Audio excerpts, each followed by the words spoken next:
성경이 말한다 질문과 대답 시리즈 제2부 신앙생활 편인데요. 오늘은 그 18번째 시간으로 너무 엄격한 것 같아요 라는 이런 말들에 대해서 성경이 무엇이라 답변하는지 우리 말씀을 살펴보겠습니다. 사도행전 26장 5절, 내가 우리 종교의 가장 엄한 팔을 쫓아 바리새인의 생활을 하였다고 할 것이라. 사도 바울이 간증한 말이죠. 바리새인들은 행실과 관습의 외향적인 준수에 매우 엄격하였고 건방지고 세속적이며 가면적인 자기의로 충만했습니다. 바울이 이런 바리새인에서 예수님을 만난 이후 그의 태도는 완전히 달라졌습니다. 이제는 외적인 의식이나 문자적 이론이 아니라 마음의 주님을 모시며 그분의 정신을 담는 것이 생애의 목표가 되었습니다. 그리스도인으로서 신앙 생활을 함에 있어 엄격하다라는 이런 평가에는 긍정적인 면과 부정적인 면이 있습니다. 예를 들어 하나님께서 요구하시는 정직에는 엄격해야 합니다. 하나님의 십계명의 높은 표준을 따르기 위해서는 때로 지나치다 싶을 정도로 자아를 통제하여 이기심을 억누르며 욕망을 굴복시켜야 합니다. 자신의 뜻이 아니라 예수님의 뜻이 최우선이 되도록 해야 합니다. 특히 하나님의 사업에 부르심을 받은 사람들은 하나님께서 그들의 죄악을 엄격히 형벌하시지 않을 것이라고 스스로 믿지 않도록 해야 합니다. 이와 같은 생각은 치명적인 속임수입니다. 그에게 주어진 큰 빚과 특권은 주어진 빚에 상응하는 미덕과 거룩함을 요구합니다. 그 표준에 미치지 못하면 하나님께서는 아무것도 간합하시지 않으십니다. 큰 복이나 특권에 취하여 방심하거나 부주의하게 되어서는 안 됩니다. 이것들이 결코 죄에 방종하게 하거나 그러한 복을 받은 자들로 하여금 하나님께서 그들에게 엄격하게 하시지 않으시리라는 느낌을 가지게 해서는 안 됩니다. 하나님께서 주신 모든 이점들은 그분의 거룩한 뜻을 실행하는 일에 열렬한 정신과 끈질긴 노력을 쏟아붓도록 주어진 것이지 태만해도 되는 그런 조건들로 주신 것이 아닙니다.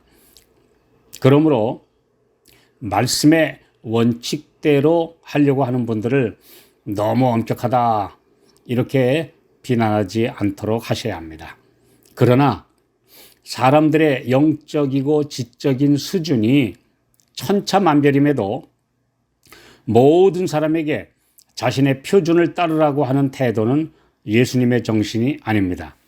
그들이 자연스럽게 그리고 기꺼이 따라올 수 있도록 기다리며 또 때로는 부족해도 이해해 주는 태도가 절대적으로 필요합니다.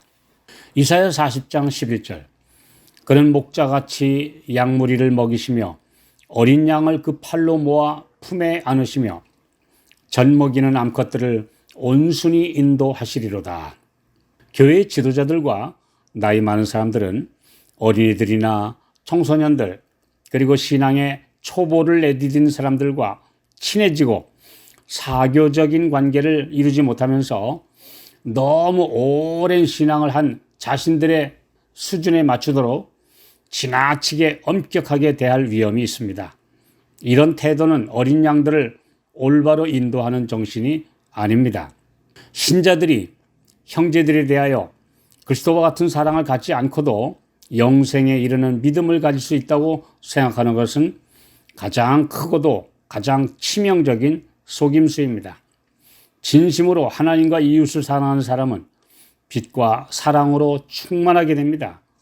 다른 사람들을 너그럽게 대하는 그런 정신을 가지게 됩니다. 그리스도인들은 그들 주변 사람들을 사랑하되 그리스도께서 위하여 죽으신 귀한 영혼들이기 때문에 사랑합니다. 사랑이 없는 그런 그리스도인이라는 것은 있을 수 없는 개념입니다. 왜냐하면 하나님은 사랑이시기 때문입니다. 창세기 33장 13절 14절. 자식들은 유약하고 내게 있는 양떼와 소가 새끼를 데렸은즉 하루만 과히 몰면 모든 떼가 죽으리니 나는 앞에 가는 짐승과 자식의 행보대로 천천히 인도하여 가리이다. 연약한 가족과 성도들의 행보에 맞게 그들을 바른 길로 인도할 책임이 먼저 신앙을 하고 있는 사람들에게 있습니다. 우리의 표준은 높고 거룩한 것이므로 그 표준을 낮추어서는 안 됩니다. 그러나 연약한 사람들이 따라올 수 있도록 오래 참는 정신으로 그들을 격려하며 용기를 주어야 합니다. 우리가 그리스도와 가깝게 교통할 것 같으면 우리는 각 사람을 그리스도께서 평가하신 것처럼 평가하게 될 것입니다. 그리고 그리스도께서 우리에게 대하여 품으신 사랑과 같은 깊은 사랑을 다른 사람에게 품게 될 것입니다.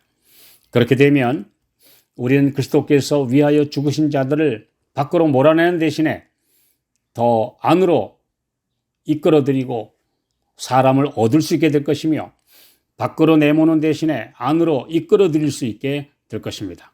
만일 그리스도께서 우리를 위하여 개인적인 노력을 하지 않으셨더라면 아무도 하나님께 돌아올 수 없었을 것입니다.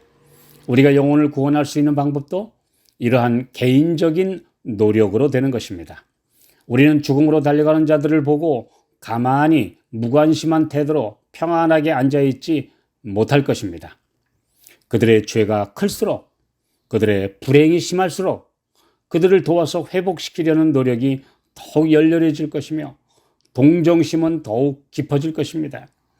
우리는 삶에 지치고 고생하는 자들과 범죄하는 자들의 양심에 느끼는 무거운 부담과 죄의 짐에 눌린 자들의 필요를 깨달을 수 있게 될 것이고 그들을 위하여 주님 앞에 간절히 중재 기도를 드릴 수 있게 될 것입니다. 우리는 마음과 힘을 다해 그들을 믿음과 사랑의 팔로 안아 그리스도께로 인도하게 될 것입니다. 그들을 보살피고 용기를 주게 될 것이고 우리의 동정심과 확신이 그들로 하여금 독실한 믿음에서 떨어지지 않게 도와줄 것입니다. 진실한 그리스도인은 자신에게는 엄격하고 타인에게는 관대하게 대하게 되는데 이것이 곧 예수께서 가지셨던 정신입니다.